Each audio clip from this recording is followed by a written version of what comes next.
అందరికీ నమస్కారం. తెలుగు రాష్ట్రాల ప్రజలందరికీ నమస్కారం. మీరు ఇప్పటి వరకు రాజు వెడ్స్ రాంబాయి చిత్రం నుంచి రాంబాయి నీ మీద నాకు మనసాయనే అని రాజు పాడుకునే పాట విన్నారు. రాజులాగానే రాజు కోసం నువ్వు నేను ప్రేమలో ఓడిపోమని రాంబాయి కూడా పాడుకునే పాట ఉంటుంది. ఆ పాట ఇప్పుడు నేను మీకోసం వినిపిస్తా. మేఘం వీడి వస్తున్న వాన చినుకులని ఓ క్షణమైన పగలదా నింగి ఆగమని తేనె కన్న తీయంగా అడవి కన్నా అందంగా కోయిలమ్మ పాడేటి పాటనా పగలదాడవి పూలలో పుడుతూనే గాలిలో కలిసేటి పరిమళం తనలోనే దాచుకోగలదా తోట. అలా అలా నువ్వు నేను ఒక్కటయ్యే రోజే వస్తే నిన్ను నన్ను ఆపే అంత బలం దేవుళ్ళకైనా లేదంట. హే చీకటిని దాటి వచ్చే వెలుతురుని ఎప్పుడైనా వెళ్ళకని ఆగమని అడ్డుకుంటుందా రాత్రి కల ఎంత బాగున్నా కన్నది మన కనులైనా నచ్చినట్టు ఆపుకుంటూ చూడగలమా మళ్ళీ కలని. ఏ మనసుని ఏ సమయమున ఎంచుకుంటుందో ఈ ప్రేమ తెలుసుకోవడం ఏ జంటకి సాధ్యం కాదమ్మా. అలా అలా నువ్వు నేను ఒక్కటయ్యే రోజే వస్తే నిన్ను నన్ను ఆపే అంత బలం దేవుళ్ళకైనా లేదంట. హే అరచేతి రేఖలట శుభలేఖ రాసెనట మొదలు నిన్ను కలుసుకున్న గడియనే మంచి ముహూర్తమట. ఇష్టమే కట్నమట కష్టమే చుట్టమట అయినా సరే నువ్వే నాకు నచ్చిన బంధు బలగమట. ఏ కానుకలు నీ వెచ్చని కౌగిళ్ళకి సరిరావు నీ నుదుటిలో నా రాతని ఏ చేతులు చెరపవు. ఇదే ఇదే నిజం నువ్వు నేను మనం అయ్యే క్షణం రాకుండా నీకు నాకు మరణం రమ్మన్నరానే రాదంట. ఇదే ఇదే నిజం నువ్వు నేను మనం అయ్యే క్షణం రాకుండా నీకు నాకు మరణం రమ్మన్నరానే రాదంట. బాబా ఇట్లా ఆ సినిమాలో రాజు కోసం రాంబాయి పాడుకునే పాట ఇది. ఈ సినిమా రాజు వెడ్స్ రాంబాయి సినిమా ఈ నెల 21వ తేదీన థియేటర్లోకి రాబోతుంది. అందరూ తప్పకుండా వెళ్ళి ఈ పాటలు చూడండి, సినిమాను చూడండి, ఈ సినిమాను ఆదరించండి. అసలు ఈ సినిమాని ఎందుకు చూడాలి? ఈ సినిమా ఎందుకు చూడాలంటే నీలాంటి నాలాంటి మనలాంటి జీవిత కథ నుంచి వచ్చిన సినిమా కాబట్టి ఇది చూసి తీరాలి.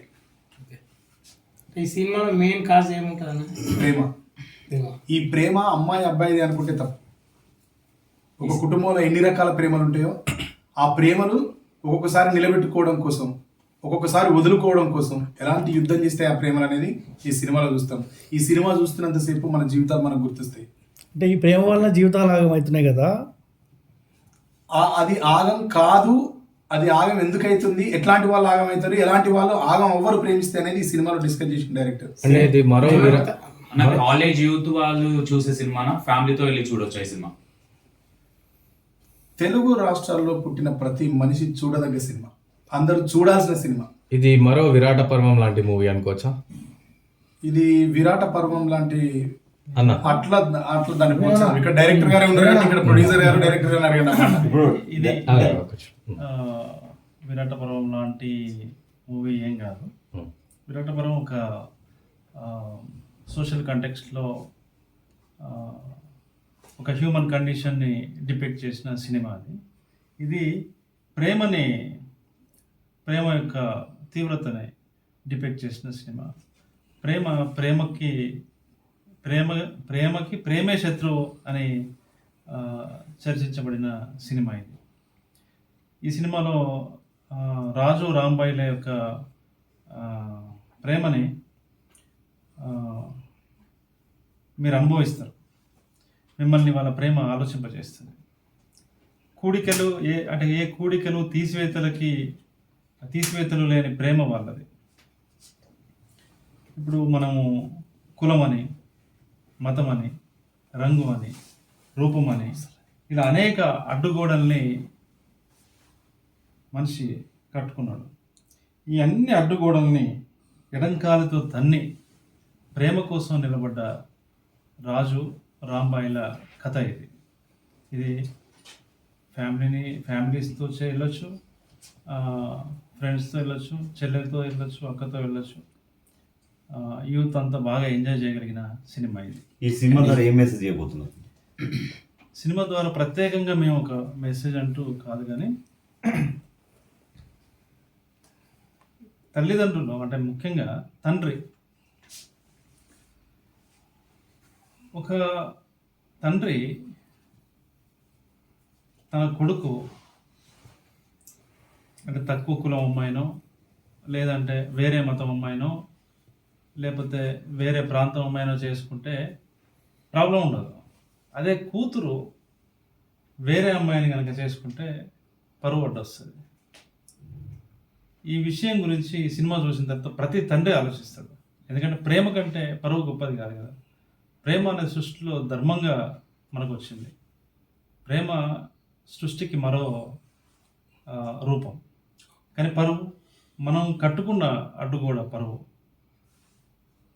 ఎవరైతే పరువు అనే పాకులాడుతూ కూతుర్లని, ఆడవాళ్ళని ఒక వస్తువులుగా, ఏదో నగల్లాగానో లేకపోతే చీరలాగానో ఇట్లాంటి ఒక వస్తువులాగా, ఒక విలాస వస్తువులాగానో చూసే ప్రతి తండ్రిని ఇది ఆలోచింపజేస్తుంది.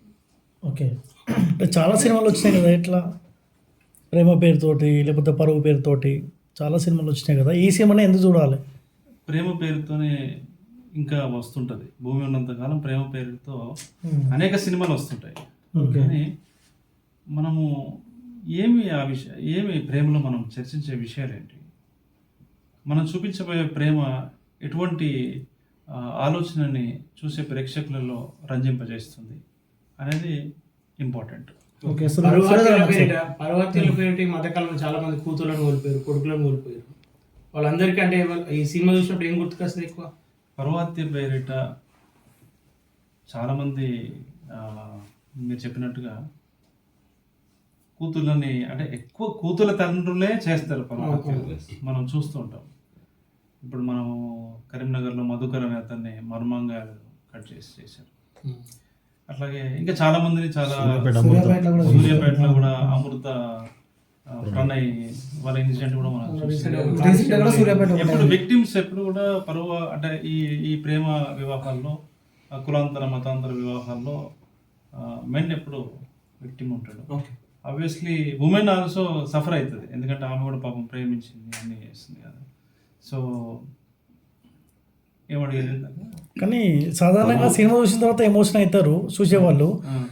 సినిమా రిలీజ్ కాకముందుకే మీరు ఎమోషన్ అవుతా ఉన్నారు, ఎందుకు? రీజన్ ఏంది?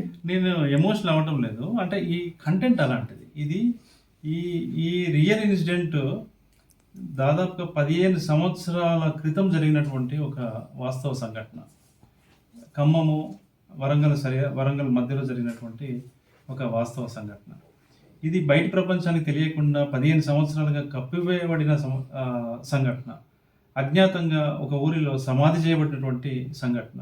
ఈ సంఘటనని బేస్ చేసుకొని సాయిల్ కాంపాటి డైరెక్టర్ కథగా మలిచిన విధానం నన్ను బాగా ఆకట్టుకుంది. అంటే ఈ కథలో ఉన్నటువంటి ఎమోషన్, ఈ కథలో ఉన్నటువంటి ప్రధానమైనటువంటి భావోద్వేగము నన్ను ఈ సినిమాని డైరెక్టర్గా అంటే ప్రొడ్యూసర్గా చేయాలని చెప్పి నేను ఒక అడుగు ముందుకు వేయడానికి ఈ కథ దోహదపడింది. అంటే ఇది రియల్ స్టోరీయా? It's based on real story. Okay. Based on Surendra అన్న ఒకసారి మీరు సో ప్రేమ అంటే ఏంటిదన్న మీ దృష్టిలో? ప్రేమ అంటే ఏంటిది అంటే ఏం చెప్తారు మీరు? నా దగ్గర ఆన్సర్ లేదు. ఎందుకంటే ఒక సినిమా తీయాలి అంటే ఆ సినిమా ఎంత బాగున్నా దానికి మ్యూజిక్ కానీ బ్యాక్గ్రౌండ్ కానీ పాటలు ఏవైతే ఉంటాయి లిరిక్ అవి కూడా మోస్ట్ ఇంపార్టెంట్. మీరు అంత డీప్గా ఏదైతే సాంగ్స్ రాశారో ఆ సాంగ్ వింటుంటే ఇంకా వినాలి అనిపిస్తుంది. అంటే అంత డీప్గా రాశారు కాబట్టి అంటే దాని ఎక్స్ప్లెనేషన్ ఏమి ఇద్దాం అనుకుంటున్నారు? అంటే ప్రేమ గురించి అంత డీప్గా రాశారు కాబట్టి. అంటే నేను ఆ పాత్ర తాలూకు వ్యక్తిత్వాన్ని ధరించిన కవిత్వం రాస్తున్నప్పుడు ఆ పాత్ర ఏ విధంగా తెర మీద బిహేవ్ చేస్తుందో, ఏ విధంగా తన ఎదురుగా ఉన్నటువంటి రాంబాయ్తోని ప్రవర్తిస్తుందో ఆ ప్రవర్తనే ఆ పాత్ర సారాంశంగా ఆ పాటలో రాసిన.